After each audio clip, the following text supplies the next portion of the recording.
on va pas mal parler les rallyes dans les jours qui viennent. Là, évidemment, on a une des icônes du rallye et du groupe B. C'est d'ailleurs une des voitures dont je parle dans mon livre, la Renault 5 Maxi Turbo.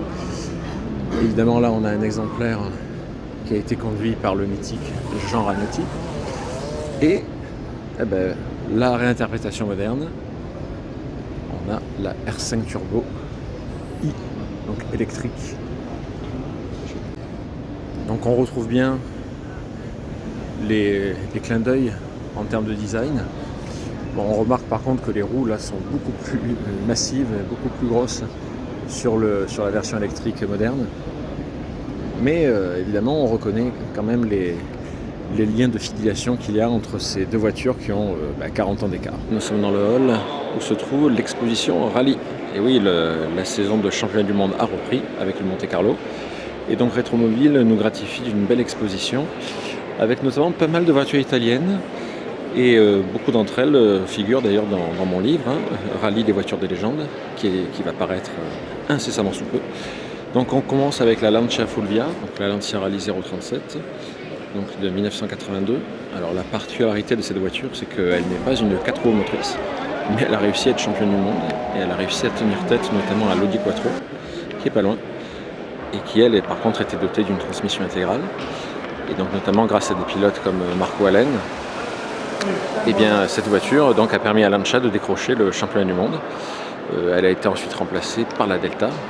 Alors, pas celle-ci, puisqu'il y a eu d'abord la Lancia Delta S4, la monstrueuse groupe B. Et puis le groupe B ensuite s'est arrêté en 86, parce que les voitures étaient devenues trop puissantes, trop rapides, trop dangereuses. Il y a notamment eu le décès de Henri Toivonen au Tour de Corse 86 qui a scellé le sort des groupes B. Et ensuite on est passé au groupe A, avec notamment donc, la Lancia Delta chef intégrale, qui a été la voiture qui a dominé le rallye mondial à la fin des années 80 et au début des années 90. Là notamment, c'est un exemplaire qui a été piloté par le Finlandais Juha Kankkunen. Donc là on a une Toyota Celica ex-Carlos Sainz, d'ailleurs Carlos Sainz qui a été 2 fois champion du monde avec Toyota en 90 et 92. On a ensuite, donc là on remonte vraiment le temps puisqu'on a la Mini Cooper. On revient aux italiennes avec la Lancia Stratos, donc un véritable monstre des années 70 qui a la particularité d'avoir un moteur Ferrari dans ses entrailles, un V6 issu de la Dino.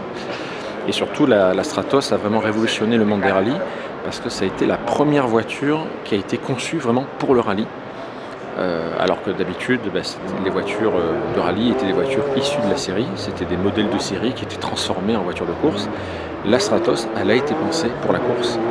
Et donc pour l'époque, elle avait évidemment un design, un look et surtout une conception et des caractéristiques techniques qui étaient tout à fait inédites pour une voiture de rallye, avec notamment donc, le moteur Ferrari, comme je vous disais, et une carrosserie signée par un nom bien connu, Bertone. Encore une italienne, la Fiat 131 Abarth. Donc là, on revient par contre à un schéma classique, c'est-à-dire une voiture de série, une voiture de grande série qui a été transformée pour la course. Donc fin des années 70, début des années 80, et d'ailleurs Fiat a été plusieurs fois champion du monde avec la 131 Abarth. Et puis là, évidemment, autre voiture de légende, l'Audi Quattro. Donc là encore une voiture révolutionnaire, puisque c'est Audi qui a définitivement imposé la technologie Quattro, la transmission intégrale dans le monde des rallyes, puisque auparavant les voitures de rallye étaient essentiellement des propulsions. Donc Audi en 1980 sort la Quattro, qui est ensuite développée pour le groupe B. Et donc ça a été un changement radical dans l'histoire de la discipline. On continue la tournée avec cette fois-ci une française bien connue, la R5 Turbo, donc pilotée ici par Jean Ragnotti, dans la livrée Renault typique, jaune et noir.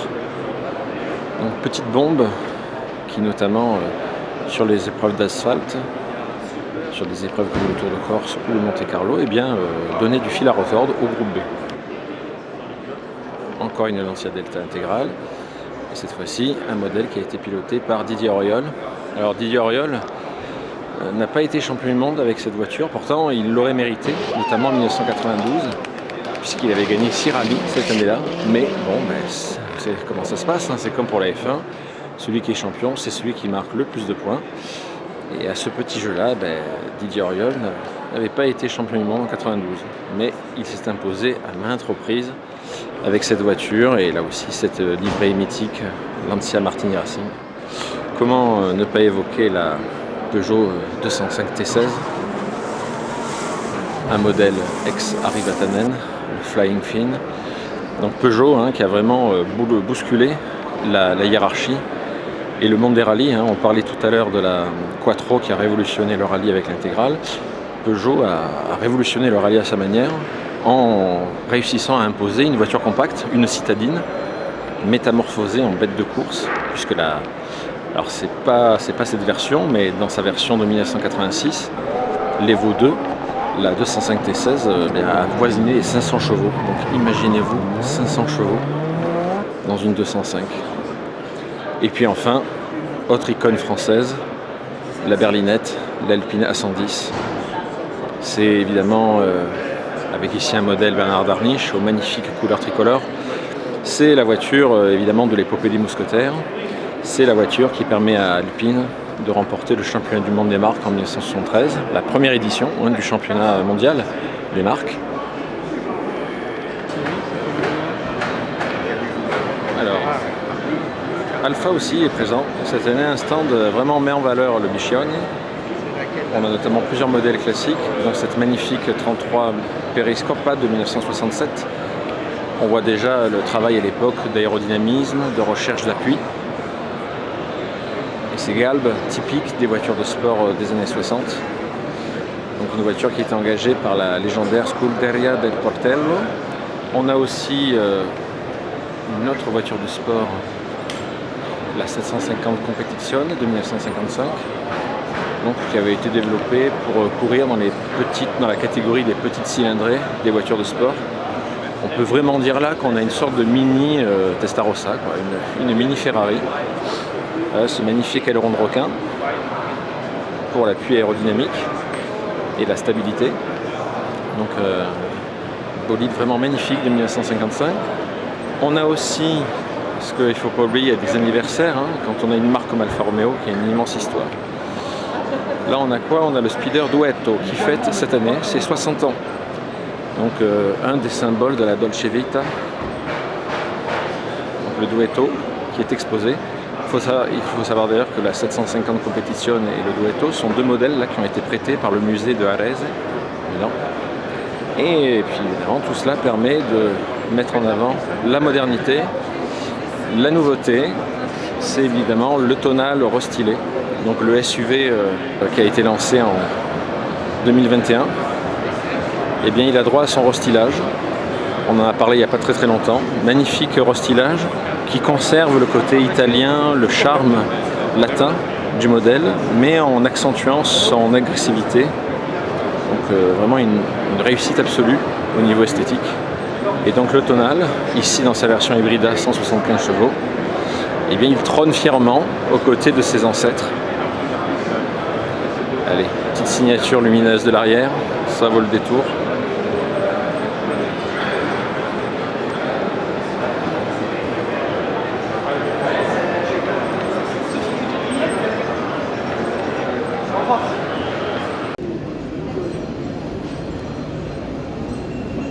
L'ancêtre de la 33, la Periscopa. Je pense que tout le monde comprend pourquoi. 1967, Scuderia del Portello. D'ailleurs, c'est écrit.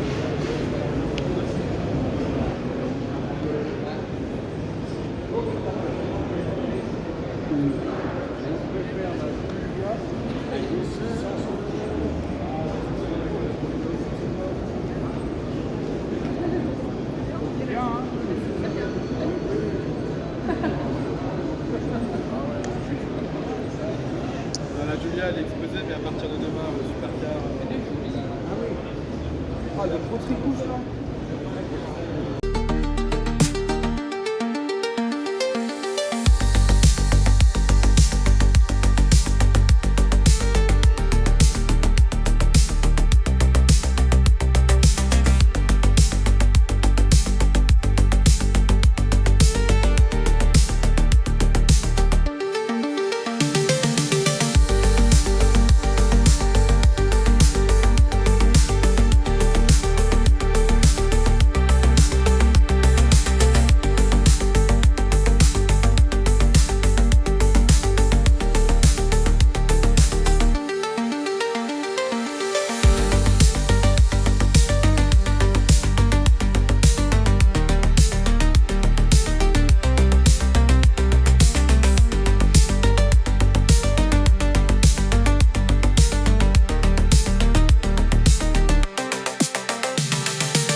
ici c'est une tradition du sport automobile, des voitures dont la livrée est faite par de grands artistes.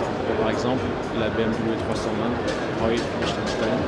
Ce sont des voitures qui ont été engagées, qui n'ont pas simplement été exposées, mais qui ont aussi participé à des compétitions.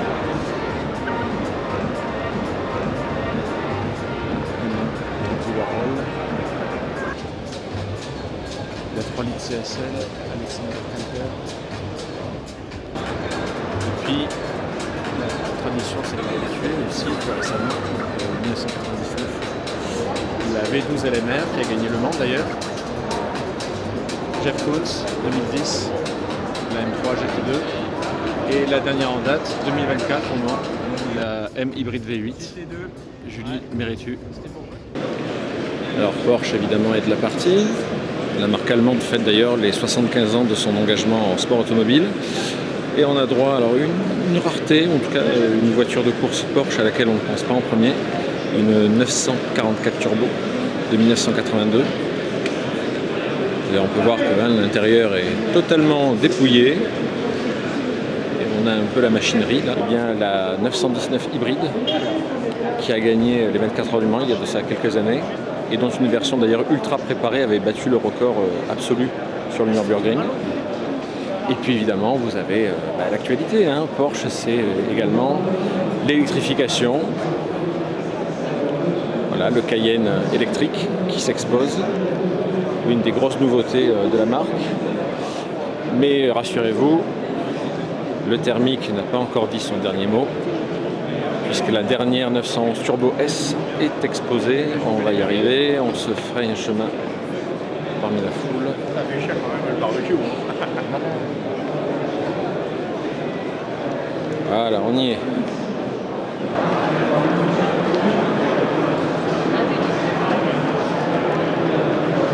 Dans l'espace dédié à Steve McQueen, vous voyez, exposition. Donc sur le mythique acteur, et évidemment tout le monde connaît la passion immodérée et le talent aussi de pilote qu'avait l'acteur américain en voiture comme en moto. Donc évidemment on a des affiches de ses films les plus emblématiques, Bullitt, La Grande Évasion, Challenge One, donc c'est un film méconnu que Steve McQueen a tourné sur l'univers donc des courses de motocross. Ça n'a pas été un succès, et oui on me bouscule. Ça n'a pas été un succès, mais c'était pas, je pense, le plus important pour lui. L'affiche en japonais du Mans, donc évidemment le film emblématique sur la course des 24 heures du Mans. Et puis évidemment, voilà le joyau de la collection. Donc on a la Ford Mustang Bullitt, celle qu'il pilote dans le fameux film policier de 1968.